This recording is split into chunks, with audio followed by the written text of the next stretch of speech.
এই আবার কেমন যুগ আইল রে, ঈমান কে খাইল। এই আবার কেমন যুগ আইল, যুবক যুবতীর মোবাইলে চলছে শুধু হেল্লা। এই আবার কেমন যুগ আইল রে, ঈমান কে খাইল। এই আবার কেমন যুগ আইল, রং নাম্বারে ফোন করিল রিসিভ করিল মেয়ে, প্রথম লগ্নে প্রেম কাহিনী উঠালো জমিয়ে। আর দ্বিতীয়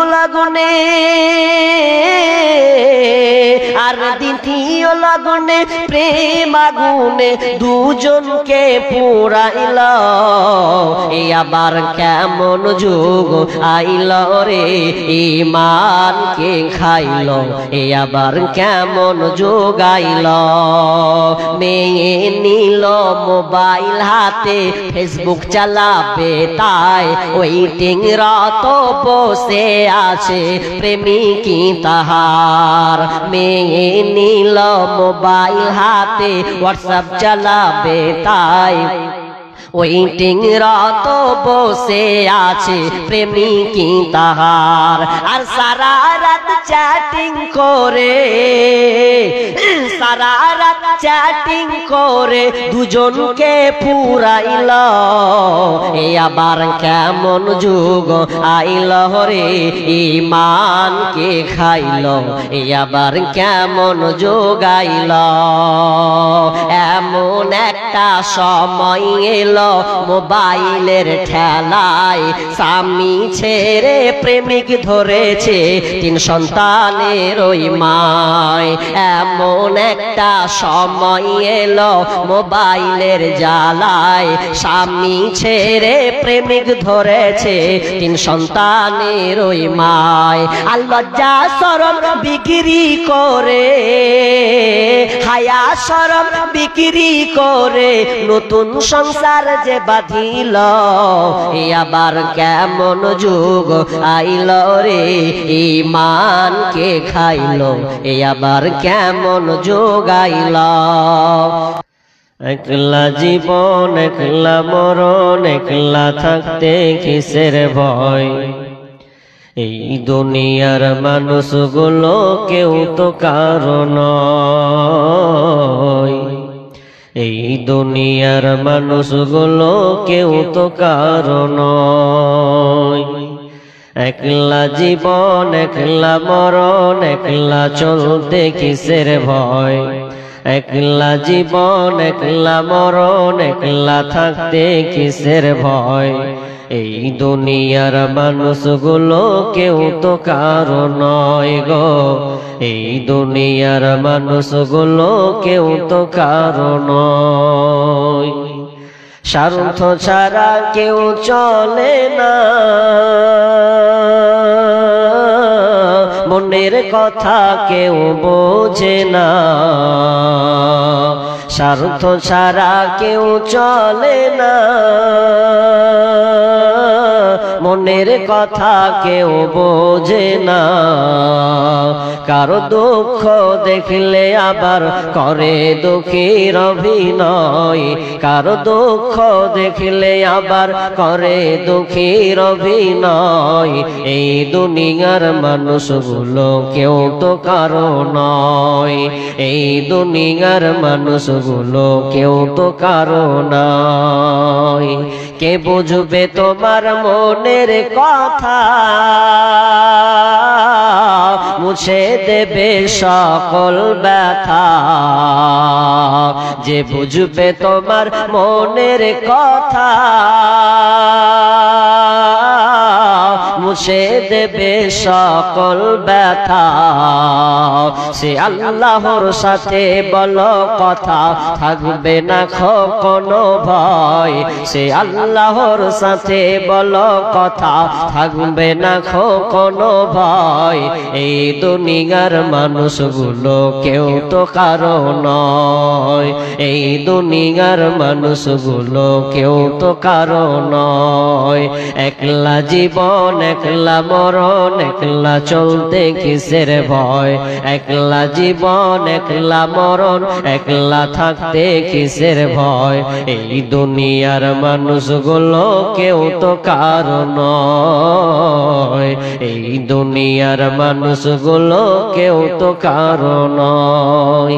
প্রাণ পাখি তুমি ওরে আপন আপন বলিস কারে? প্রাণ পাখি তুমি ওরে আপন আপন বলিস কারে? মরার পরে রাখবে গোরে ভুলে যাবে দুদিন পর, মরার পরে রাখবে তোরে ভুলে যাবে দুদিন পর। এই দুনিয়ার মানুষগুলো কেউ তো কারো নয়, এই দুনিয়ার মানুষগুলো কেউ তো কারো নয়। একলা জীবন একলা মরণ, একলা জীবন একলা মরণ, একলা চলতে কিসের ভয়? একলা জীবন একলা মরণ, একলা থাকতে কিসের ভয়? এই দুনিয়ার মানুষগুলো কেউ তো কারো নয়, এই দুনিয়ার মানুষগুলো কেউ তো কারো নয়। উপস্থিত সম্মানীয় সুযোগ্য আজকের এই চলমান জলসার স্বনামধন্য সভাপতি, মঞ্চ উপবিষ্ট আকাশের সাদৃশ্য আলেম ওলামাবৃন্দ, আমার সম্মুখে বসে থাকা দিনদার ইমানদার মুমিন ভাই সকল, এবং পর্দার অন্তরালের সম্মানিতা মা ও বোনেরা, প্রথমে সেই মহান মুনিবের দরবারে প্রশংসা জ্ঞাপন করি যে মহান মুনিব আমাদেরকে এই গুরুত্বপূর্ণ মাস, বরকতময় মাসে একটি গুরুত্বপূর্ণ এবং লাইলাতুল কদরে এই যে একটা রাত আসছে, তো এক গুরুত্বপূর্ণ একটা সময় আমরা বসেছি, আল্লাহ আমাদের কবুল করেছেন। এই জন্য আল্লাহ সুবহানাহু ওয়া তাআলার শুকরিয়া আদায় করি, বলি আলহামদুলিল্লাহ। অতঃপর শান্তি বর্ষিত হোক সকল নবীদের উপর, বিশেষ করে আমাদের শেষ নবী জনাবে মুহাম্মদুর রাসূলুল্লাহ, আমরা সকলে বলি সাল্লাল্লাহু আলাইহি ওয়াসাল্লাম। আমি বেশি লম্বা আলোচনা করব না, শরীর পারমিট করে না।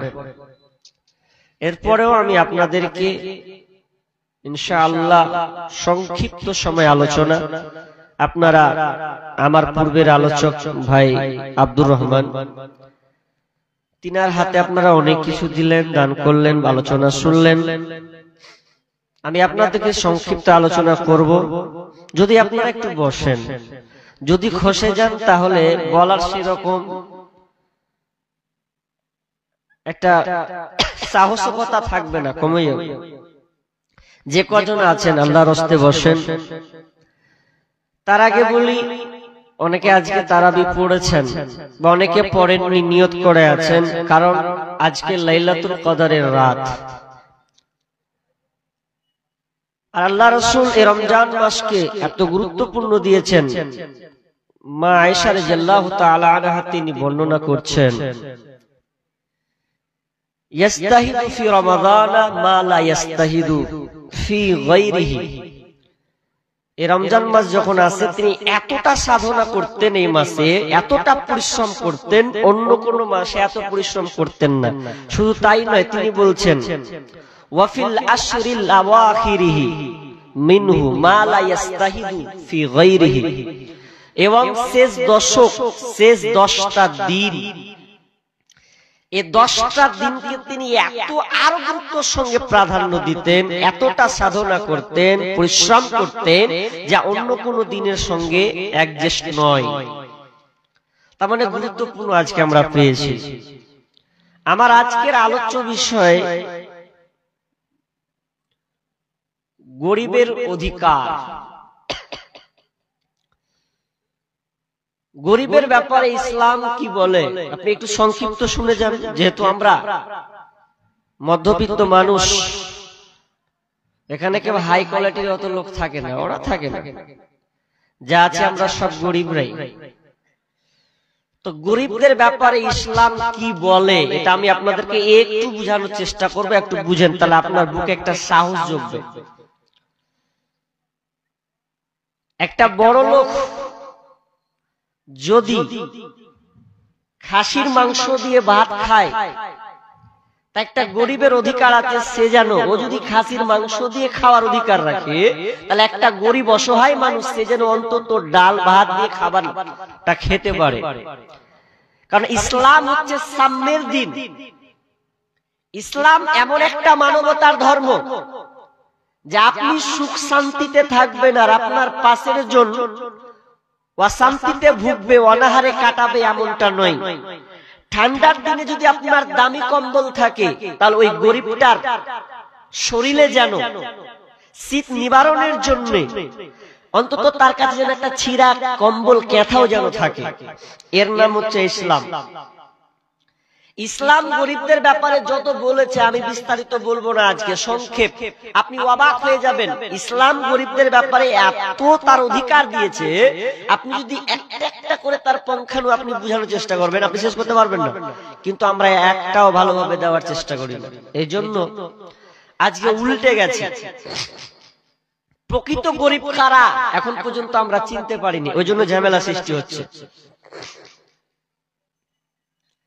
তার আগে আমি আপনাদের সামনে একটা আয়াত পড়েছি, আয়াতটা পড়বো, তারপরে একটা একটা করে আলোচনা করব। প্রথমে আল্লাহ বলছেন, সূরা বাকারা শুরুতেই বলেছেন, বিসমিল্লাহির রহমানির রহিম, الذين يؤمنون بالغيب ويقيمون الصلاة ومما رزقناهم ينفقون।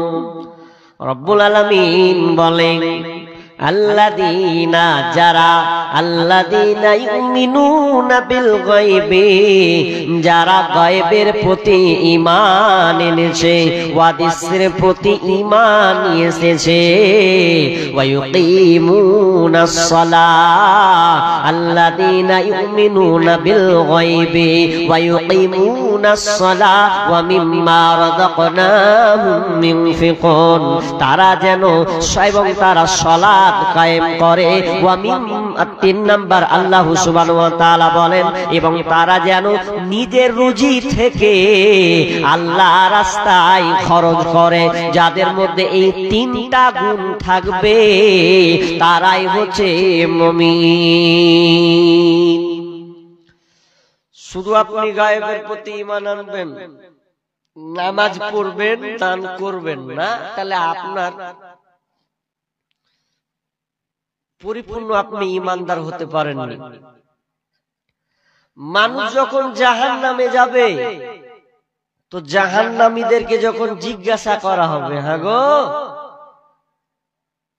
মা সালাকাকুম ফি সাকার, তোমরা জাহান্নামে, সাকার নামক জাহান্নামে যে অবস্থান করেছ, কি কারণে তোমরা জাহান্নামে তোমরা এলে বলো? তোমাদের কারণটা কি? কিসের কারণে তোমরা এই জাহান্নামে অবস্থান করেছ? কিসের কারণে আল্লাহ নারাজ হয়ে আছে যে যার কারণে তোমরা এই সাকার নামক জাহান্নামে?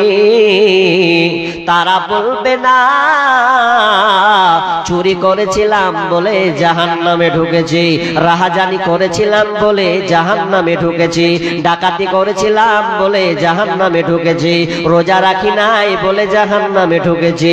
না না না, বরং তারা বলবে ক্বালু লাম নাকু মিনাল মুসাল্লিন, তারা প্রথমে একটা কথাই বলবে যে আমরা সালাত আদায় করতাম না, সালাতকারীদের অন্তর্ভুক্ত ছিলাম না, এক কথায় আমরা নামাজে পা বাঁধছিলাম না। আর দ্বিতীয় নম্বর, আমরা মিসকিনদেরকে আহার দিতাম না, খাদ্য দিতাম না, এক কথায় তাদেরকে আমরা ভৎসনা করতাম, তাড়িয়ে দিতাম। না না, আপনি তাদেরকে তাড়াতেও পাবেন না।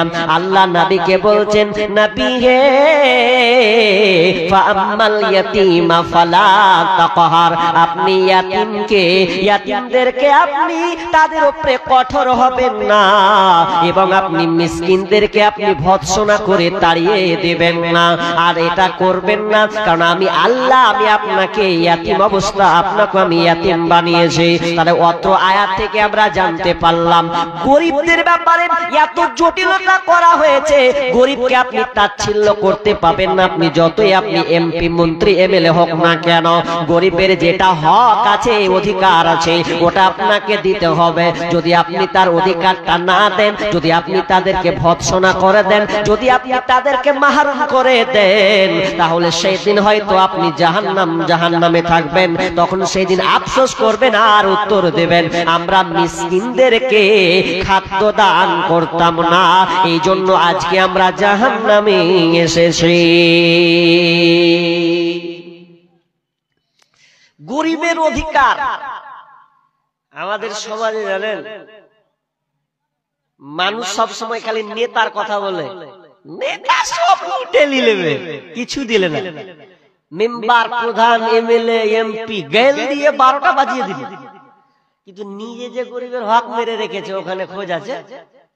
মেম্বার প্রধানকে বাদ দাও, আগে নিজের জায়গায় দেখো আপনি গরিবের কি হক রেখেছেন। আপনাকে একটা একটা করে বলো, বিস্তারিত বলছি না। যেমন গরিবের হক একটা থেকে কোনখান দিয়ে শুরু করব? আচ্ছা, যাকাতুল ফিতর দিয়ে শুরু করি। 1 নাম্বার দিই যাকাতুল ফিতর। এই যাকাতুল ফিতর মানে ফিতরা যে দিবেন, এটা ফরজ কেন করা হলো? কেন ফরজ করা হলো? ইবনে আব্বাস থেকে হাদিসটি বর্ণনা করছেন, জাকাতে এই ফিতরাটা কেন ফরজ করা হয়েছে? 2টা কারণে। ওয়াসিলতা বেহায়াপনা, যদি আপনার রোজা রাখতে রাখতে হয়ে যায়, আপনার মধ্যে যদি ওয়াসিল কার্যকলাপ যদি হয়ে যায়, ওয়াসার বাক্যলাপ যদি হয়ে যায়, তাহলে আপনার এই রোজাটাকে পবিত্র করার জন্য এই যাকাতুল ফিতর আপনার কিনা ফরজ করা হয়েছে। নাম্বার 2, ওয়া তুমাতাল লিল মাসাকিন, এবং মিসকিনের খাদ্য অধ্যয়ন, অর্থাৎ আপনি মিসকিনকে খাবার দিবেন। এই 2টা কারণে এই যাকাতুল ফিতর ফরজ করা হয়েছে। 2টা কারণ পেলাম। আমি ভেজাল লাগা কথা বলতে পছন্দ করি না, আর আমার যোগ্যতাও অতটা নেই। তবে আপনাকে যে হাদিসটা আছে ওটা আপনাকে বলছি, ভালো করে শুনেন। যারা ফিতরা দিবেন, এখন আপনি টাকা দিবেন না আপনি খাদ্য দিবেন, এখানকার ভালো জায়গা হচ্ছে মাদ্রাসা। ফতোয়া নিয়ে নেবেন ভালো করে। তবে কথাটা হচ্ছে, আল্লাহ আপনাকে বিবেক বুদ্ধি দিয়েছেন, আপনি চিন্তা করবেন, কারণ আপনি যখন নিজের হাতে দিচ্ছেন। তবে একটা হাদিস আপনাকে বলবো, এটার উপরে আমল করতে হবে। যেই হোক, আমাকে ভালো বলেন আর খারাপ বলেন, আমরা কিন্তু হাদিসের উল্টোটা করছি বর্তমানে। এর জন্য প্রকৃত মিসকিনের হক আমরা মেরে দিচ্ছি, মারছি না। হাদিস বলি চলেন, হাদিসটি বিশ্বনবী বলছেন, আমার আবি যাকাতুল ফিতরি, তিনি আমাদেরকে আল্লাহ রাসূল নির্দেশ দিয়েছেন, আদেশ করেছেন, বিযাকাতুল ফিতরি ক্বাবলাল খুরুজিন নাসি ইলা সালাহ, যখন আল্লাহ রাসূল বলছেন, আদেশ করেছেন, নামাজের পূর্বে, ঈদের নামাজের পূর্বে তোমরা যাকাত ফিতরাটা যেটা আছে তোমরা আদায় করে দাও। ঈদের মাঠের যাওয়ার আগে আগে গরিবদেরকে তুমি পৌঁছে দাও, যাদের হক তাদেরকে দাও। কারণটা কেন? এখানে অধিকারের কথা কিন্তু আছে, মিসকিনদের কথা কেন এখানে বলা হয়েছে? মিসকিনরা সেই দিন যেন তারাও আপনার সঙ্গে যেন আনন্দ উল্লাসে মেতে যায়, সেদিন যেন তাদেরকে দাঁড়ে দাঁড়ে ঘুরে বেড়াতে না হয়, সেদিন যেন হাত পাততে না হয়, তারাও যেন আপনার সাথে শামিল হয়ে তারাও যেন নিজের ঈদটাকে উদযাপন যেন করতে পারে, আনন্দ উল্লাস করতে পারে, তার বাড়িতে যেন উনুন হাড়িটা যেন জ্বলে। এই জন্য প্রত্যেকটা ব্যক্তিকে খেয়াল রাখতে হবে। বিশ্বনবী বলছেন যে তোমরা যারা যাকাত দাও তারা ঈদের মাঠে যাওয়ার আগে আগে গরিবদের পৌঁছে দাও। আমরা কি করছি? সর্দারকে দিয়ে দিয়েছি, সর্দার বুঝে নেবে নাকি? সর্দারকে দিয়েছি, সর্দার বুঝে নেবে। গত তরশুদিনকে এক সর্দারের সঙ্গে গল্প করছি, গল্প করতে করতে করতে আমি বললাম যে দাদা কি করেছেন এবার? যে দুটা নিয়ম করেছি। কি করেছেন? যে যার মনে হয় চাল দেবে, যার মনে হয় টাকা দেবে। ভালো করেছেন, যাক একটা ভালো। যে চাল দিবে তো আবার আবার বলে দিয়েছে চাল আমি বইতে পারবো না, যে চাল দিবি সে দিয়ে দিবি। তার আগেবার চাল করেছিল, তো করতে যে কি হয়েছে, ও সবটি বস্তা বাড়িতে ভরে রেখে দিয়েছে, দিতে যায়নি। এখন ঈদের পরে কাকে দিয়ে বাড়াবো? ভুলটা তো ওখানেই আছে। আপনাকে চাউল দিল তো আপনি রাখলেন কেন? না পারবেন তো বলে দেন যে আপনার হক আপনি দিয়ে দেন ধরে। কিন্তু মেন জায়গায় নয়। ওই একজন সর্দার পুরো চুল আপনার কিনা 20 থেকে 25 বস্তা চাল কেসে নষ্ট করেছে। কিন্তু না না না না, যদি আপনি দেন তাহলে আপনি পারলে নিজে তালাশ করে দেন অসহায় যারা আছে।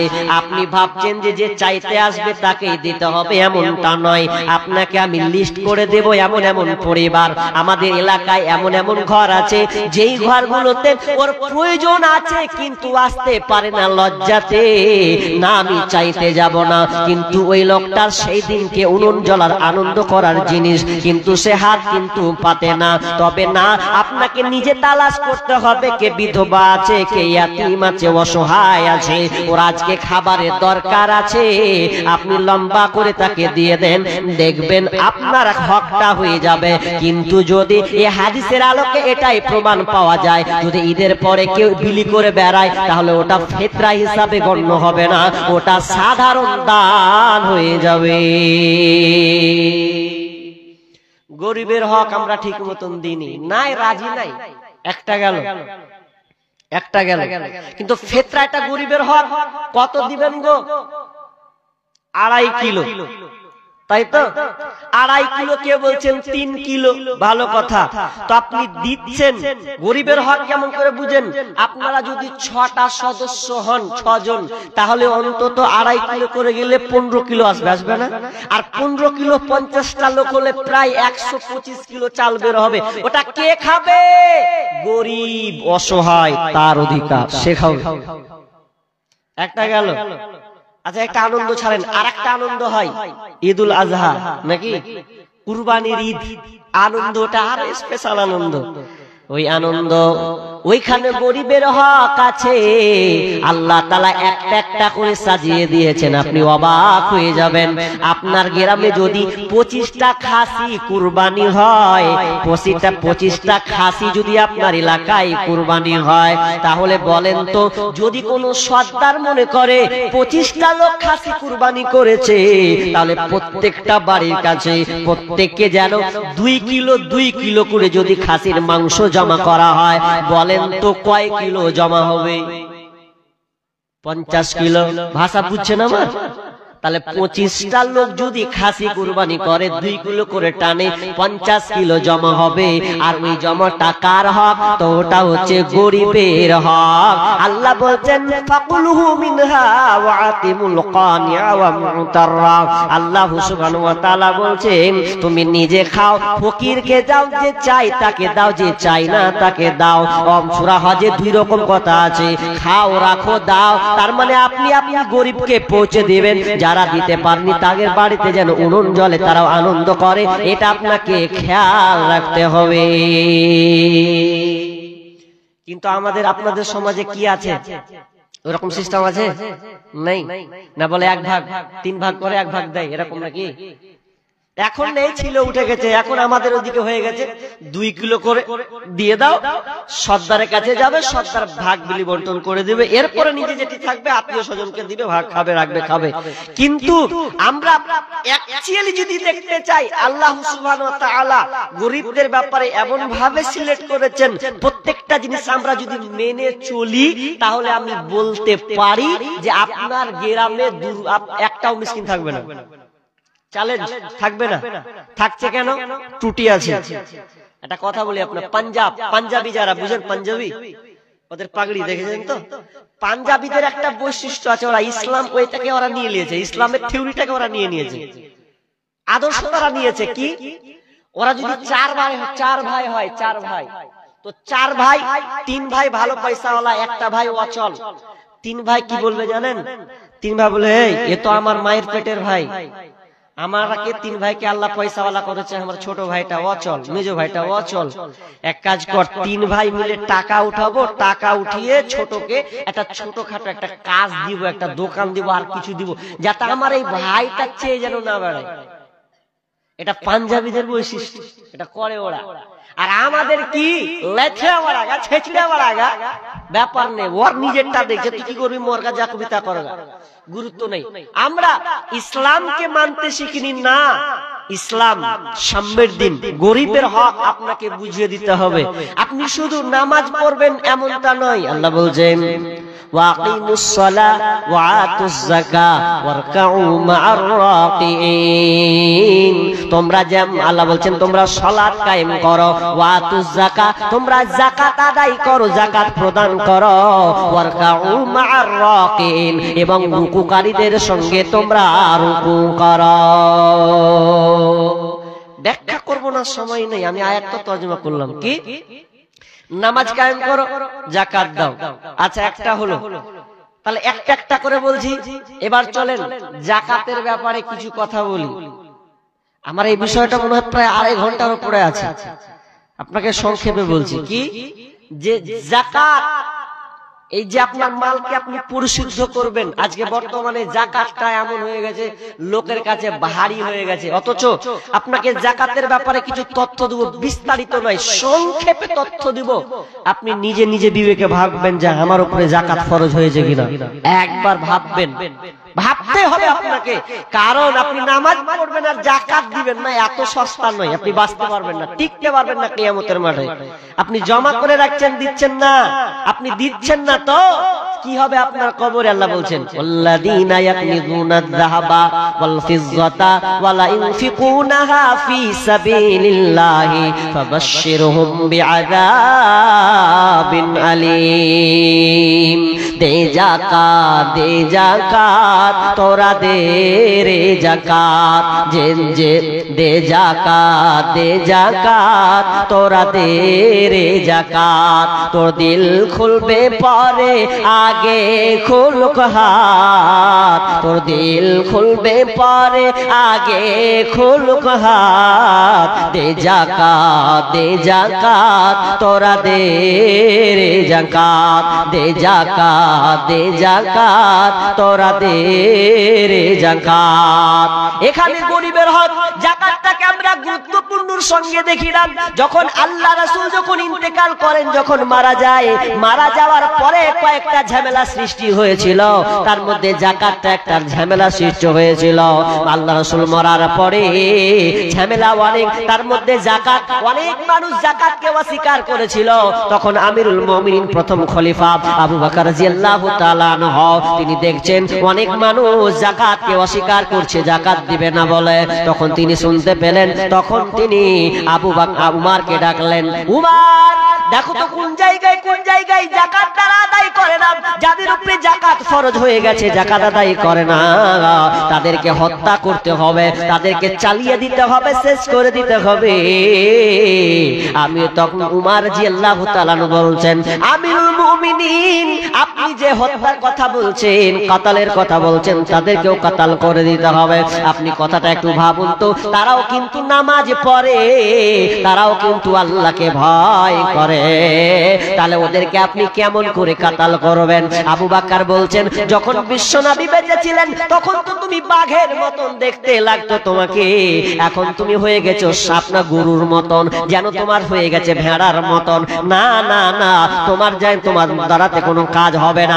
আলী যাও, যারা যাকাতকে অস্বীকার করেছে, যাকাত দেয় না, তাদেরকে একটা একটা করে সাই সাই করে চালিয়ে দাও, একটা করে টিকানো যাবে না। যখন এলান করে দেওয়া হলো, ঘোষণা করে দেওয়া হলো, কেউ বাঁচবে না, বাঁচবে না, সবাই ভয়ে ভয়ে ভয়ে ভয়ে, না না না, আমরা ভুল করেছি, না এটা আমরা অন্যায় করেছি। তখন তারা নিজের যাকাত, নিজের সম্পদ থেকে, নিজের অর্থ থেকে তারা যাকাত বের করতে লাগলে। মুসলমান হলে কোথায় সাই করে চালিয়ে যাবে, রাখা যাবে না। কিন্তু আমরা যাকাত দিচ্ছি না। যাকাতের মাসলা মৌলভী সাহেব আপনাদের বলেনি? বলেছে, গুরুত্ব নাই। কেমন, কত পরিমাণ হলে আপনাকে যাকাত দিতে হবে, কত পরিমাণ জানা আছে তো আপনাদের? জানা আছে, কিন্তু মৌলভীরা বলছে, আপনি বের করেছেন এদিকে। অথচ মিনিমাম, ভালো করে শুনেন, দুটা জিনিস আপনাকে বলছি। যদি সোনা আপনার কিনা 7.5 ভরি হয় স্বর্ণ সোনা, আর রূপা চাঁদি যদি 52.5 তোলা হয়, মিনিমাম 595 গ্রাম, তো সে আগেকার সময় সোনা এবং চাঁদি একই ভ্যালু, ওটা যা দাম এই চাঁদিটা দাম এক বরাবর সমান সমান। এই জন্য মুহাদ্দিসিনে কেরাম প্রাধান্য দিয়েছেন, বেশি ভ্যালু করতে বলেছেন চাঁদি 52.5 তোলা 595 গ্রাম। আচ্ছা 52.5 তোলা এখন বর্তমান দাম কত ভাই? কত হবে? 60,000 হবে তো নাকি মিনিমাম? তাহলে বর্তমান চলতি রেট যদি বলা হয় তাহলে ধরে নিলাম 60,000, 52.5 তোলা একটা দাম 60,000। আচ্ছা আর কতদিন? 1 বছর যদি পরিপূর্ণ হয় আপনার সম্পদ, যদি এইরকম 60,000 টাকা আপনার জমা থাকে বাড়িতে, তাহলে আপনাকে যাকাত দিতে হবে। এবার আপনার সঙ্গে আমার কথা, এরকম লোক আছে যে 60,000 টাকা ওর বাড়তে ঘুমিয়ে নেই। এখন বলবেন এখন যদি এই বিলাসপুরের পাশে যদি এখানে জমি বিক্রি হয় কিনা, তাহলে আমার বাড়ির পাশে জমি ছাড়াই তখন ও 4-5 লাখ টাকা ধার ধারিয়ে বের করবে। কোথায় আছে? তাড়াতাড়ি করে বের করবে, তোমাকে যেমন করে হোক টাকা বের হবেই। কত লোকের টাকা ঘুমাই, তাহলে 60,000 টাকা আপনার বাড়িতে ঘুমাচ্ছে। এখন যদি বলেন মৌলভী সাহেব 60,000 টাকা আমার কাছে 1 বছরে পরিপূর্ণ থাকে না, এর মেয়াদ থাকে না, পরিপূর্ণ হয় না, 1 বছর আস্তে না আস্তে কমে যায়, শেষ হয়ে যায়, তাহলে আপনাকে যাকাত লাগবে না, আপনাকে দিতে হবে না। কিন্তু যদি আপনার কাছে 60,000 টাকা প্রতি বছর ঘুমাই, তাহলে গরিবের হক হতে 40 ভাগের 1 ভাগ আপনাকে দিতে হবে, 2.5 টাকা আপনাকে বের করতে হবে। কিন্তু আমরা বের করি না, বের করেন না বলে তো অশান্তি।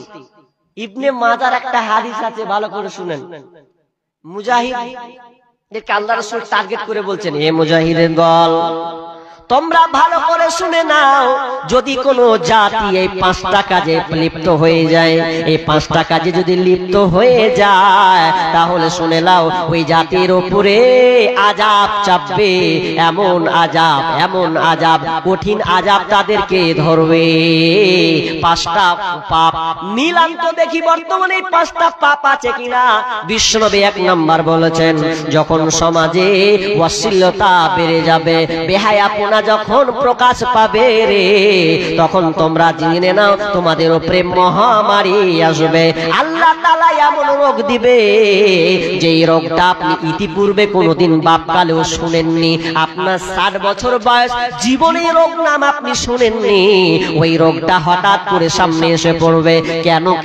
বিশ্বনবী বলেছেন 1 নাম্বার আপনার যদি সমাজে দেখা যায় যে অশ্লীলতা আপনার ঘর সমাজ প্রত্যেকটা জায়গায় বৃদ্ধি পেয়েছে। হাজি অশ্লীলতা আছে না নাই? অশ্লীলতা বুঝেন? অশ্লীলতা মানে বেহায়াপনা। এটা সহজ করে বলি আপনাকে, আপনার মেয়ে এখন ঢং ঢং ঢং ঢং করে ঘুরে বেড়ায়, মাথায় কাপড় ঠিক নাই, পর্দার গর্দান উড়িয়ে দিয়েছে, আপনি তো এক সাহস দিয়েছেন, ও আরো সাহস উড়িয়ে নিয়েছে। দ্বিতীয়ত আপনি আপনার মেয়েকে মোবাইল দিয়েছেন, বেটি ভালোবাসা, বেটি তো প্যারা বেটি, লে পড়ছি যখন মোবাইল তো লাগবে, আব্বা মোবাইল লাগবে, না হলে কাজ হচ্ছে না, বান্ধবীদের সঙ্গে লিঙ্ক হচ্ছে না, অনলাইন ক্লাসের সম্পর্ক থাকছে না, নোট লাগবে, মোবাইল দিয়েছেন, তার মানে আপনার মেয়েকে আপনি বেহায়াপনার সুযোগ করে দিলেন। কথাটা বারবার বলি, আজকে এখানে বলি। একজন দার্শনিক পোস্ট করছেন, লিখছেন, রাইটার, তিনি ফেসবুকে পোস্ট করেছেন, বলছেন কোন বাপ কোন মা যদি মেয়েকে মোবাইল দিয়ে দেয় বিয়ের আগে, স্কুল লাইফে কোন মা যদি মেয়েকে মোবাইল দেয়, তাহলে জেনে নিতে হবে ওই মা ওই বাপ মেয়ের জন্য পরপুরুষের জায়গা করে দিল। কথাটা খুব দামি, আপনি কোন মনে লিখেন আমি জানি না, কিন্তু আমি বাস্তবতা যা দেখছি ওটাই। কোন বাপ মা যদি মেয়েকে মোবাইল দিয়ে দেয়, তাহলে জেনে নাও যে ওই বাপ মা ওই মেয়েটার জন্য পরপুরুষের জায়গা করে দিল। আপনি বলেন আমার মেয়ে ভালো তো, বাড়ি থেকে বের হয় না তো, ঘরের ভেতরে পরপুরুষের জায়গা হবে। আপনার মেয়েটা যখন মোবাইল ব্যবহার করবে, ও তো ফেসবুক চালায়, ইউটিউব চালায়, টিকটক দেখে, আর কিছু দেখে, ওখান থেকে পরপুরুষকে দেখে না? ছবি আসে না? কত ছবি আসে তার ঠিক নাই। তো আপনি ওই মেয়েকে আপনি রুখতে পারবেন? রুখতে পারবেন না, পারবেন না, পারবেন না। এই মোবাইলে এত বড় ক্যান্সার, এবছর আবার একটা গাজার লিখেছি, এই বছর, এটা তো কদিন হলো, বেশি দিন হয়নি। তো এইটা এমন একটা ভাইরাল হয়ে গেছে, মানে ভাইরাসে পরিণত হয়েছে। আপনি বিবিকেও ঠেকাতে পারবেন না। আপনি বিবির উপরে ভরসা করছেন, মোবাইল যদি দিয়ে ওকে ছেড়ে দেন ওপেন, যদি আপনি গুরুত্ব না দেন তাহলে ওই স্ত্রীও পাল্টে যাবে, আপনি বুঝতে পারবেন না। পরে আপনি বুঝবেন যে আমি কত বড় অপরাধ করলাম। মোবাইল আপনার মেয়ের হাতে দিয়েছেন মানে আপনার মেয়েকে আপনি নষ্ট করেছেন। খোঁজ লাগান, গুরুত্ব লাগান। যদি আপনি গুরুত্ব না দেন আপনার ছেলেকে মেয়েকে, আফসোস লাগেন। আজকে মোবাইলের কারণে ভালো তো আছে, খারাপের দিকটা এতটা হয়েছে। আজকে লাইলাতুল কদর, আমরা যখন ছোট ছিলাম এতটা মোবাইল কিন্তু হাতে নেওয়ার পর নেওয়ার কোনো উপযুক্ত ছিল না। আমাদের সময় এতটা ছিল না ছোটবেলাতে, কিন্তু আজকে মোবাইল এসেছে। অনেক যুবক লাইলাতুল কদরের নামে আল্লাহকে ফাঁকি দিয়ে মোবাইল রাত 12টা 1টা পর্যন্ত আপনার ছেলে প্রেমিকার সঙ্গে রাত কাটায়, আপনার সময়কে অতিবাহিত করে। আবার ও নিজেকে বলছে আমি রাত জাগছি। অনেক ছেলে আছে, আপনি বন্যা আপনার কথা আমার কথা মানলে বাকি আর না মানলে বাকি, দেখবেন আপনাকে চ্যালেঞ্জ করলাম এটা। অনেক ছেলে আছে মসজিদ থেকে বার হয় আর কিংবা আপনার বারান্দাতে তার 12টা 1টা পর্যন্ত ও লাইলাতুল কদরের নাম করে ও দেখছি মোবাইল ওপেন করছে প্যাসেঞ্জারে। কে তোর হে লক্ষ্য থাক। আজকে রসাতল চলে গেছে, আপনি ঠেকাবেন আপনার হবে। ছোটবেলায় তার একটু ছিল অন্যরকম। আমরা যখন ছোট ছিলাম তো লাইলাতুল কদরে যদিও ঠিক নয়, এগুলা আনন্দ উল্লাস করতো, চা খেত আর মুড়ি খেত, এখনো আছে। কিন্তু এইভাবে উল্লাস করে লাইলাতুল কদর করলে আপনার লাইলাতুল কদরে জেগে কোনো লাভ নাই। এই লাইলাতুল কদরে আপনাকে কান্না করতে হবে, সালাত আদায় করতে হবে, কোরআন তেলাওয়াত করতে হবে, বেশি বেশি করে তাসবিহ তাহলিল করতে হবে, গোটা রাত আপনাকে পার করতে হবে। কিন্তু আমরা পার করছি কেমন? ওই পিকনিক মানাচ্ছি। আবার অনেক জায়গায় পিকনিক মানিয়ে লাইলাতুল কদর মুড়ি দে, চা দে, কে বলছে বিরিয়ানি কর, এটা রাত জাগা হলো? জি না, আপনাকে কাঁদতে হবে। সময় মূল্যবান, আপনাকে কেঁদে গুনাহ মাফ করে নিতে হবে। যত আপনি গুনাহ করেছেন আল্লাহর কাছে চাইতে হবে। কিন্তু দুঃখ লাগে, ছোটবেলাতে রাত জাগতে যেতাম মসজিদে, এখন হয়তো একটু কমেছে। তো মসজিদে জাগতাম তো মৌলবীরা বলতো হ্যাঁ সব বল বন্ধ কর, ওয়াপ করে দে, ওয়াপ করে দিয়ে তোর আল্লাহর কাছে চা কাঁদ, এক অপরকে দেখবি তো অতটা চোখে পানি আসবে না। একটা মসজিদের রাত জাগছি, বুঝছেন তো, রাত জাগতে যাতে ছেলে মিলে মানে ছেলেরা খুব দুষ্টামি করে, এটা স্বাভাবিক। এত দুষ্টামি তো বাচ্চা ছেলে না রাখাই উচিত। কেমন দুষ্টামি? মৌলভী সাহেব বলকে বন্ধ করে দিয়েছে, সবাই বসিয়ে দিয়েছে একটা একটা করে। মৌলভী চেষ্টা করেছে, সবাই একটা একটা করে বসেছে, বলে তোরা কান আল্লাহর কাছে দোয়া কর, পারিস না তো। করতে করতে ওই যে চা বিস্কুটের সিস্টেম ছিল তখন বেশি, কি করেছে একজন আপনার দোয়া করতে কি না চাইছে, ও দোয়া করতে করতে একজনের নিচ থেকে বিস্কুট চালাচ্ছে ওপরে আঙাধারে। হাজি তো একজনের হাতে ভাকাম করে পড়ে গেছে আঙাধারে। তো কে দিবে না দিবে, ওর হাতে যা পড়ে গেছে, দোয়া করতে করতে বিস্কুট পড়লো আমার হাতে। হ্যাঁ, কঠিনই ব্যাপার। কিন্তু পরে যদি তদন্ত করেছে তো নিচ থেকে মাল উপরে চালাইছে, হাতে পড়েছে একজনের, যে চাহিনি অন্য বিস্কুট দিচ্ছে। আল্লাহ জি, কত ফুচকামু ছোটবেলাতে না, আর এখন ফুচকামুটা নাই ওই রকম। যদিও ওগুলা ঠিক নয়, আপনাকে এভাবে কাটতে হবে। কিন্তু অনেক যুবক পোলাপানকে দেখছি এখন মোবাইল নিয়ে সারা রাত পার করে দিচ্ছে। খুব দুঃখ লাগে, কষ্ট লাগে। আপনি কি করছেন? রমজান মাস তো বরকত মাস, আপনার গুনাহকে মাফ করে নেওয়ার মাস। আপনি গুনাহ মিটিয়ে দিবেন। রমজান তো হচ্ছে একদম আপনাকে পুড়িয়ে ছাই করে দেওয়া, আপনি আপনার পাপকে পুড়িয়ে ছারখার করে দিবেন। কিন্তু আজকে না, উল্টা হয়ে গেছে। বরং আমরা বেশি নেকি, আপনার নেকির পরিবর্তে গুনাহটাকে আমরা বেশি প্রাধান্য দিচ্ছি। লম্বা করছি না। 1 নাম্বার কি বললাম? অশ্লীলতা প্রকাশ যদি পায় তাহলে জানবেন ওখানে আল্লাহ তাআলা এমন একটা আযাব দিবেন যে রোগ হবে, আপনি বুঝতে পারবেন না কি রোগটার নাম। 1 নাম্বার 2 বিষ্ণু বলছেন যে কোন জাতির মধ্যে তোমরা কমের মধ্যে যদি দেখতে পাও ওজনে যদি কম দেওয়া হয়, যদি ওজনে কম দেওয়া হয় তাহলে খাদ্যের সংকট দেখা যাবে এবং শাসকদের অত্যাচার চেপে যাবে, শাসকদের হাতে লাঞ্ছিত হবে।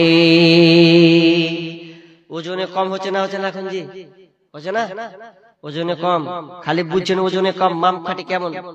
আপনি ওই এক জায়গাতে ওই হাওড়া শিয়ালদার দিকে ওই দিকে গেছি, তো কত ফ্যাসিলিটি বেচা কৌশল, ভালো ভালো লেবুগুলোকে উপরে রেখেছে, আগে কি করেছে খারাপ মালগুলাকে কালো কারিতে প্যাকিং করে রেখেছে। আপনি ভালো ভালো বাচ্ছেন তো বেছে দিয়ে বলেন এই মালটা দাও আমাকে, দিতে যে ওই ক্যারিতে ভরতে যে আপনি পয়সা দিয়েছেন আপনার লক্ষ্য নাই, ওই সময় ওই যে আগের মাল 1 কিলো মাল কি 500 মাল ওটা আগে আপনাকে দিয়ে দিছে, ঠকছে। এরকম হচ্ছে কি হয় না? আজকে এরকমই হচ্ছে, আপনার ওজনের সবকিছুতেই যত কিছু আছে মাপে যোগে আপনার হচ্ছে।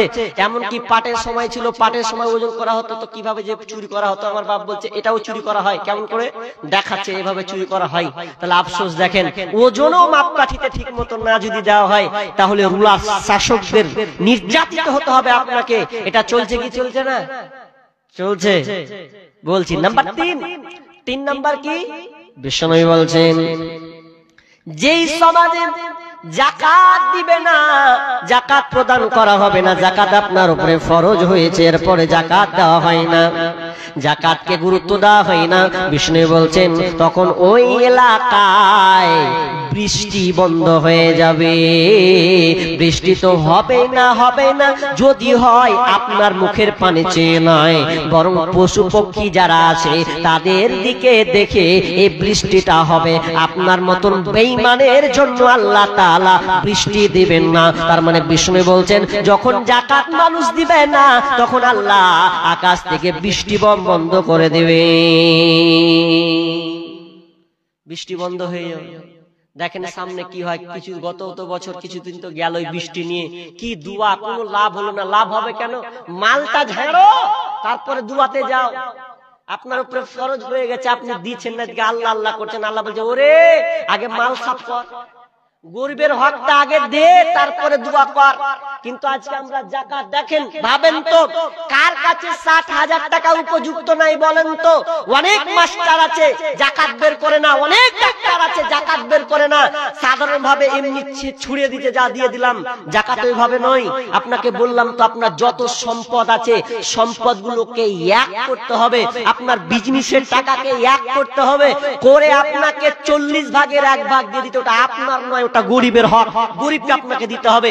যদি এই মানুষ যাকাতকে প্রাধান্য দিত তাহলে শুনলেন কি হতো, তাহলে এই সুদের কারবার থাকতো না, উঠে যেত। যাকাত বিলুপ্ত হয়ে যাচ্ছে। আজকে সুদ সমাজে বৃদ্ধি পাচ্ছে দিন দিন, সুদ ঘুষের লেনদেন বাড়তে চলছে, বন্ধন লোন বাড়তে চলেছে। বাড়েনি গো? বন্ধন লোন দিনে দিন বাড়ছে কেন? এই আমাদের নিজেদের কারণে। আজকে ধার দিতে গেলেও ধার পাওয়া যায় না, কেন গো? ওই যে ধার দে রে ভাই, খুব বিপদে আছি, কি হয়েছে? বুঝে লোন মিটাতে পারি না, তো আমার টাকা নিয়ে এবার লোনে ভরবে, তো আমার টাকা তুই কখন দিবি? আরো ভেজাল, ভেজালের শেষ নাই। টাকা ধার দিতে গেলে পাওয়া যায় না। অতএব আমি আর লম্বা করছি না, কি বলতে চাচ্ছি আপনাকে, যে আপনি যাকাত দেন, এটা হচ্ছে গরিবের হক।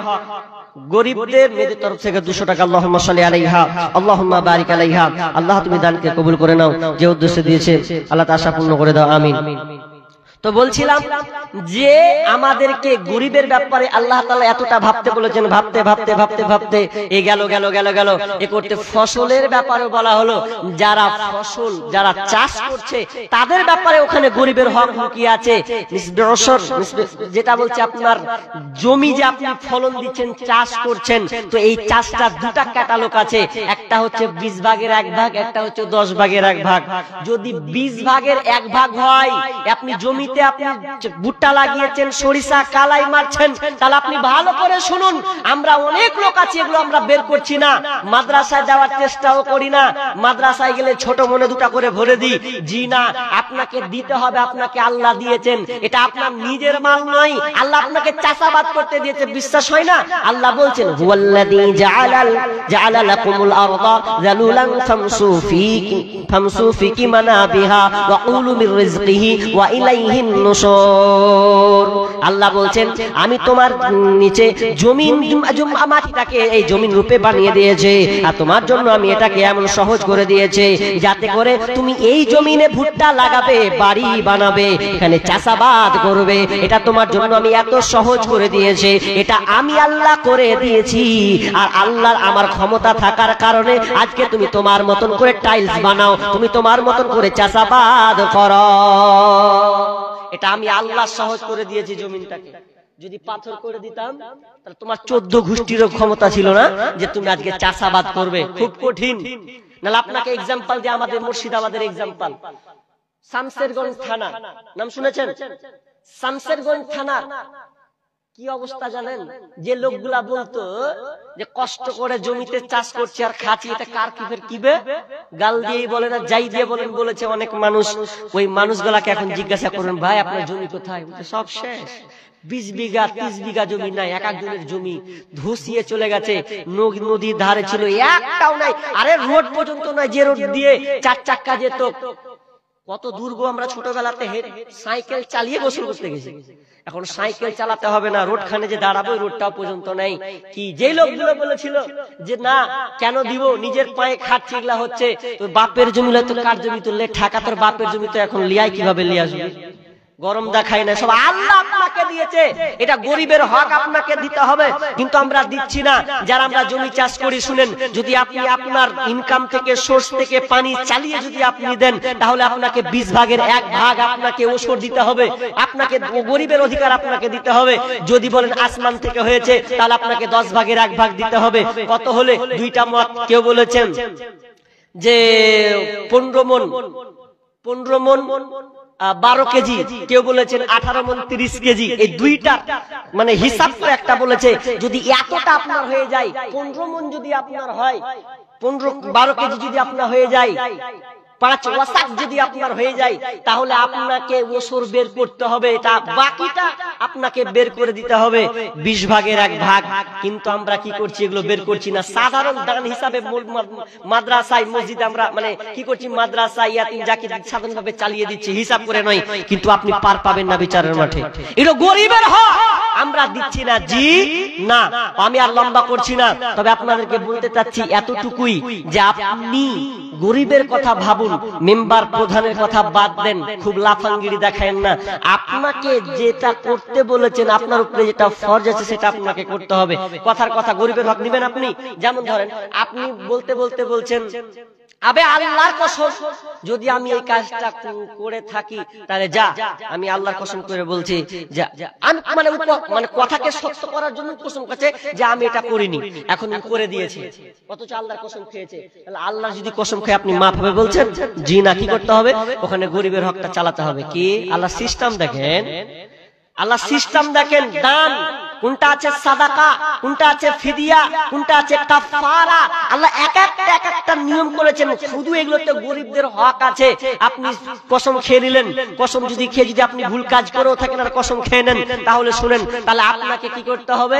আল্লাহ তাআলা বলছেন, তাহলে ওই ব্যক্তিকে করতে হবে কি, 10 জন মিসকিনকে খাবার খাওয়াতে হবে, অথবা 3টি সিয়াম তাকে পালন করতে হবে, রোজা রাখতে হবে। করি আমরা? গরিবদের হক তো আমরা দিচ্ছি না। জি অনেক আছে। সূরা একটা আয়াত আছে, সূরা আনআম 141 নম্বর আয়াতে আল্লাহ সুবহানাহু ওয়া তাআলা বলছেন যে শোনো, তোমরা যারা বাগানওয়ালার মালিক, খবরদার গরিবের কথা ভুলে যেও না। হয়তো আপনার আমে যাকাত নাই, হয়তো বা আপনার কাঁঠালে যাকাত নাই, কিন্তু শুনেলেন গরিবের হক ওখানে আছে। আল্লাহ বলছেন কি, যখন তোমরা মৌসুমে ফল পারবে তখন গরিবের কথাটাকে তোমরা ভাববে, গরিবের কথাটাকে ভাববে। কেন? যদি তোমার কাছে গরিব আসে, তাহলে তুমি 1টা 2টা করে তুমি গরিবের হাতে তুলে দিও, এটা তার হক, ঘুরাতে পাবে না। বনী ইসরাইলদের ঘটনা, বাপের নেচার ছিল কি, গাছ থেকে ফল পারতো তো ফল পেরে গরিবদেরকে দিত, এটা বাপের বৈশিষ্ট্য ছিল। 3 বেটার রাগ, বাপ এগুলা কাজ করছে, হ্যাঁ সব তো শেষ হয়ে গেলে মাইনাস, কি করতে হবে? না কিছু করার নেই, বাপ মরে গেছে, এবার কি করতে? বাপের আইন মানবো না, যা যা হোগা। ছোট বলছে, দেখ আব্বার বিরুদ্ধে যাস না, আব্বা যেটা পছন্দ করতো তাই কর, তুই লক্ষ্য করে থাক, আব্বা যা করেছে ভুল করেছে, আমরা যা করছি ঠিক করছি। তো বলছে, মেজে বলছে যে আম পারবো সকালে, তো গরিবরা যে হাজির হয়ে যাবে রে, কাম করে ঘুরাবি। বলছে রাতি রাতি সারা পাড়া করে দেবো, সকাল হবে না তার আগে পেড়ে ফেলে দেবো, কি গরিব দেখে দেবো? আল্লাহ তো সব শুনছে। আল্লাহ বলছেন ও তোদের চক্রান্ত না, বলছে যেমন সকাল হবে তার আগে চাঙ্গারি রেডি কর, বস্তা রেডি কর, সবকিছু রেডি করে নে, রাত হবে সব পেরে নিয়ে চলে আসবো। এমন সময় তারা ছিল ঘুমন্ত। আল্লাহ সুবহানাহু ওয়া তাআলা বলছেন ফাতাফা আলাইহা তাইফুম মির রাব্বিকা ওয়া হুম নাঈমুন ফাসবাহাত কাসসারিম। আল্লাহ রাব্বুল আলামিন রবের পক্ষ থেকে ফাতাফা আলাইহা তাইফুম মির রাব্বিকা, রবের পক্ষ থেকে এমন একটা প্রদক্ষিণ হাওয়া, প্রদক্ষিণ আগুনের একটা হাওয়া বয়ে চলে এলো। ওয়া হুম নাঈমুন, ওই সময় ছিল তারা ঘুমন্ত। ফাসবাহাত কাসসারিম, উঠে এবং সেই বাগানটা পুরো কালো বর্ণের হয়ে গেছে, পুরো ছারখার হয়ে গেছে। সবাই মিলে ভাইগুলো যখন দেখছি যে বাগান ঢুড়া পাই না, বাগান করে বলছে দেখো এদিকে উল্টা রাস্তায় সিমন হয় না, দেখ উল্টা বাগান। ছোট বলছে তোমরা গাদ্দারি করেছো, বাগানে এখানেই দেখো কি হাল, আমাদের বাগান এখানেই ছিল। কোন কোন তাফসীরে বলছেন যে গাছগুলোকে পুরো উল্টে দিয়েছে একদম তলে, মুড়ে পাবে কেন? বাপের আইন পরিবর্তন করতে গেছিলা তোমরা, গরিবের হক মারার জন্য কাজ করতে গেছে। শুনো আমি আল্লাহ সব দেখছি, গরিবের হক আপনাকে পৌঁছে দিতে হবে। শুধু তাই নাই, বিষ্ণু বলছেন কানা ইয়াকুল শারতু তুআমুল উলিমা ইউদআ লাহাল আগনিয়া ওয়া ইউতরাকুল ফুকারা ওয়া মান তারাকা দাওয়াতা ফাকাদ আসাল্লাহু ওয়া রাসূলা। আল্লাহ রাসূল কি বলছেন, যারা যারা ওলিমা করে, দাওয়াত দেয়, বড় লোককে ডেকে ডেকে ধরে ধরে ধরে ধরে ধরে খাওয়ায়, গরিবদেরকে দাওয়াত করে না, ইনভাইট করে না, নিমন্ত্রণ দেন না, তাহলে ভালো করে শুনেন ওই খাবারটা হচ্ছে নিকৃষ্ট খাবার, নিকৃষ্ট খাবার, যেই খাবারে গরিবের অংশগ্রহণ নাই, শুধু বড় লোকের আমন্ত্রণ করা হচ্ছে এসো তোমরা খাও। তাহলে আমাদেরকে এখান থেকে কি করতে হবে? বাঁচার চেষ্টা করতে হবে। জি জি না, আমাদেরকে গরিবের ব্যাপারে ভাবতে হবে। অনেক আছে গরিবের হক, আপনি অবাক হয়ে যাবেন। আমি আর আজকে আলোচনা করব না, তবে শেষে শরীর আমার ভেতর ঘামছে, ভালো নাই, এরপরে জোরালো ভাবে বলছি। তো আপনাদেরকে বলতে চাচ্ছি, এটা হচ্ছে কবরস্থানের জলসা। আপনারা সবাই অবগত আছেন না? এই কবর সবাইকে একদিন যেতে হবে। কালকে একটা পোস্ট দেখছিলাম, একজন রেস্টুরেন্টে হোটেলে খাবারে ইনভাইট করছে, খাবারের অর্ডার দিয়েছে, নিজের বাপের টাকাতে খাবো, কার বাপের কি, খাবারের অর্ডার দিচ্ছে, খাবারের অর্ডার দিতে টেবিলে বসেছে, 4-5টা বন্ধু বসছে, আর অনেক মেয়ে আছে দেখলাম বসে, যদি খেতে বসেছে, খাবারও হাজির, 20 মিনিট খালি চেয়ারে বসেছে মাত্র, ও খাবার অর্ডার দিয়েছে রেস্টুরেন্টে। এখন খাবারটা যে খাবে, ও খাওয়ার ক্ষমতা হলো না, ওখানে আস্তে আস্তে ঢল ঢল ঢল ঢল করে একদম মালাকুল মউত ওর জানটাকে বেরিয়ে নিয়ে চলে গেল। মরণ কথা স্মরণ কি তোর নাই রে মুমিন ভাই, মরণ কথা স্মরণ কে তোর নাই, টাকা পয়সা জমিদারি ছাড়তে হবে একদিন তোরে, উপায় তো কি, উপায় তো তোমার নাই রে মুমিন ভাই, মরণ কথা স্মরণ কি তোর নাই। মরণ আপনাকে ছাড়বে না, কবরকে সবাইকে ঢুকতে হবে। সালামা বিন আহমার তিনি বর্ণনা করছেন যে বাদশা হারুন রশিদের কাছে যখন দেখা করতে যাচ্ছে লোকটা, তখন বাদশা হারুন রশিদ একজন বাদশা, তো বাদশাকে বলছেন জাহাপনা আপনাকে একটা কথা বলবো। কি বলো? বলছে আপনার প্রাসাদটা দেখে খুব সুন্দর লাগছে, তো আফসোস কিন্তু কবরটা যদি আপনার সুন্দর হতো না তো খুব ভালো হতো। যেমনই এই কথা বলা, বাদশা হারুন রশিদ টুকরে টুকরে কান্না করতে লেগেছে, তুমি কি কথা বললে, আমার প্রাসাদটা সুন্দর, কবরখানটা যদি সুন্দর হতো কত না ভালো হতো। তিনি কাঁদতে লাগলেন আর বললেন সালামা একবার আর কিছু আমাকে বলো। বলছেন রাজা আপনাকে একটা কথা বলি। কি আর বলবো? বলছে বলেন। বলুন তো আপনি যদি আপনি যদি পিপাসিত হন, কোনো খাবার যদি আপনি না পান, পানি যদি আপনি কিনতে চান, কত পয়সা দিয়ে কিনবেন? বলছে আমি অর্ধেক রাজত্ব বিক্রি করে হল আমি 1 গ্লাসের পানি মূল্য দিব। আচ্ছা আপনি খেলেন, খাওয়ার পর যদি পেট থেকে বের হতে না চায় কি করবেন? বলছে আরো অর্ধেক রাজত্ব বিক্রি করে দেবো, যাতে আমার প্রসবটা ক্লিয়ার হয়ে যায়, বেরিয়ে যায়, তাহলে কি মূল্য থাকলো এই দুনিয়ার মূল্য আপনার কিনা এক ঢোক পানি আর এক ঘর পেশাব, তাছাড়া আর কিছু নয়। কবরের কথা দেখেন, কবরের নামে জালসা করছেন, একদিক দিয়ে আমাকে একটু আফসোস লাগে কি যে কবর নিয়ে জালসা, অথচ আমাদেরকেই ঘুমাতে হবে, শুতে হবে, এটা জান প্রাণ উজাড় দিয়ে দিতে হবে। এটা বলতে হবে আপনাকে 500 টাকা দেন, 1000 টাকা দেন, আর আপনি তো ওখানে ঘুমাবেন, আপনার জন্য এটা করা হয়েছে। তা আপনাকে চাইতে হবে কেন? দিল উজাড় করে আপনার ঘরের জন্য আপনি দিবেন যে আমাকে দুনিয়া বালাখানা সব ছেড়ে যেতে হবে, আমাকে 3.5 হাতে আশ্রয় নিতে হবে, ওখানে আমাকে ঘুমাতে হবে। তো এর জন্য আপনি প্রাণপণে দিবেন। চলে যাব দুনিয়া থেকে, সব কিছুই থাকবে না একদিন। দুনিয়া যদি আপনি ছেড়ে চলে যান, তাহলে আপনার সঙ্গে আর কিছু যাবে না। এই ব্যাপারে অনেক হাদিস আছে, এই ব্যাপারে আমার গাজালে অনেক লেখা আছে। তো এই জন্য আপনাকে বলতে, আরেকজন বাপজি 500 টাকা দিয়েছেন, আল্লাহুম্মা সাল্লি আলাইহি আল্লাহুম্মা বারিক লাহু ওয়া বারাকাল্লাহ।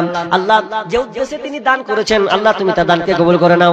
আল্লাহ যখন তিনি মারা যাবেন, আল্লাহ তুমি তার কবরটাকে প্রশস্ত করে দিও রব্বুল আলামিন, অন্ধকার কবরকে আলোকিত করে দিও, সুন্দর বিছানা বিছিয়ে দিও, আমিন সুম্মা আমিন। ভাই আসেন তাড়াতাড়ি করে। জি দিয়েছেন অনেকে, আমার হাতেও দেন। আমি যেহেতু আমি একজন মুসাফির মানুষ, শুধু মুর্শিদাবাদ থেকে ডাইরেক্ট আপনাদের কাছে এসেছি, তো 500 টাকা দিলেন। 500 টাকা করে যদি 10 জন দেন তাও তো হয়। দান দিয়েছেন, আমি চাপ করব না। সাহাবুদ্দিন কিসের দোকানদার? আচ্ছা পানি। ও তো কতটি আছে? ও 7.5 নগদ আর 7.5 টোটাল 15,000। তিনি কি নামটা বললেন? সাহাবুদ্দিন। তিনি 15,000 টাকা এই কবরস্থানের জন্য তিনি দিচ্ছেন। আল্লাহ তুমি তার দানকে কবুল করো। আল্লাহ যে উদ্দেশ্যে দিয়েছে তা আশা পূর্ণ করে দাও রব্বুল আলামিন। তার রুজি রোজগারে বরকত দাও, ব্যবসা বাণিজ্যে উন্নতি দাও। আল্লাহ তার ছেলে সন্তানকে তুমি সহি সালামতে রাখিও, বিপদ আপদ থেকে উদ্ধার করিও, আমিন। বলেন ভাই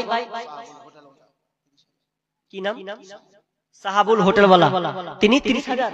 সুবহানাল্লাহ, তিনি 30,000 টাকা। এই দেখেন, এটাই তো হচ্ছে আসল কথা, যে আমি এমন জায়গায় দিব, জায়গায় আমাকে যেতে হবে, শুতে হবে, যাব না। পৃথিবীতে এমন মায়ের লাল নাই যে যাব নাই কথা বলবে, যেতেই হবে। আপনি মানেন আর না মানেন, আপনি যেতে বাধ্য। অতএব তিনি সাহাবুল, তিনি হোটেলওয়ালা, তিনি 30,000 টাকা তিনি এই কবরস্থানের জন্য দিয়েছেন। আল্লাহুম্মা সাল্লি আলাইহি আল্লাহুম্মা বারিক আলাইহি আল্লাহুম্মা আনতা সালাম মিনকা সালাম তাবারাকতা ইয়া যাল জালালি ওয়াল ইকরাম। রব্বুল আলামিন তিনি এই কবরস্থানের জন্য 30,000 টাকা তিনি দান করেছেন। আল্লাহ তিনার দানকে আল্লাহ তুমি কবুল করে নাও। আল্লাহ তার ইনকামে আর বরকত দাও রব্বুল আলামিন, তার পরিবার সুখে শান্তিতে রাখিও। আত্মীয় স্বজন মারা গেলে আল্লাহ তুমি তাদেরকে ক্ষমা করে দিও, আমিন সুম্মা আমিন। ভাই চটচট করে আসেন। আর কে? মোহাম্মদ ফারুক তিনি দিয়েছেন কতটি? 1000 টাকা দিয়েছেন। আল্লাহুম্মা সাল্লি আলাইহি আল্লাহুম্মা বারিক লাহু ওয়া বারাকাল্লাহ। আল্লাহ তোমার দানকে আল্লাহ তুমি কবুল করে নাও, যে উদ্দেশ্যে দিয়ে পূর্ণ করে দাও, বালা মুসিবত দূর করে দাও, রোজগারে বরকত দাও, আমিন সুম্মা আমিন। কি নাম? গুল মোহাম্মদ 1000 টাকা দিয়েছেন। মাশাআল্লাহ বারাকাল্লাহ। আল্লাহ তুমি তার দানকে কবুল করে নাও। একে একে দিচ্ছেন। ভাই আপনারা যারা বসে আছেন, মেহেরবানি আল্লাহর হস্তে, আমি আর জোরালো লম্বা করতে যাচ্ছি না, আমি ছেড়ে দিচ্ছি আর 5-10 মিনিটের মধ্যে। তো আমি বলতে চাচ্ছি, যারা নিয়ত করছেন এখনো বসে আছেন, কি দিব কি দিব না সেটা আপনার ব্যাপার, আপনি দিবেন কি না দিবেন আমি আপনার উপরে জোর জবরদস্তি করব না। কারণ কবরস্থান তার মানে একটা গুরুত্বপূর্ণ একটা কথা। আপনি হয়তো ভাবতেন যে এটা দিব না, কিন্তু না, আপনার এলাকায় কবরস্থানের জন্য হচ্ছে জলসাটা, তাহলে আপনাকে প্রাণপণে উজাড় করে যারা দিয়েছেন আলহামদুলিল্লাহ সুম্মা আলহামদুলিল্লাহ, অসুবিধা নাই। কিন্তু যারা এখনো দেননি, অলসতাই ভুগছেন, অলসতা নয়, অলসতা থেকে বেরিয়ে আসুন এবং নিজের হাতে দান করতে শিখুন। দান দেন।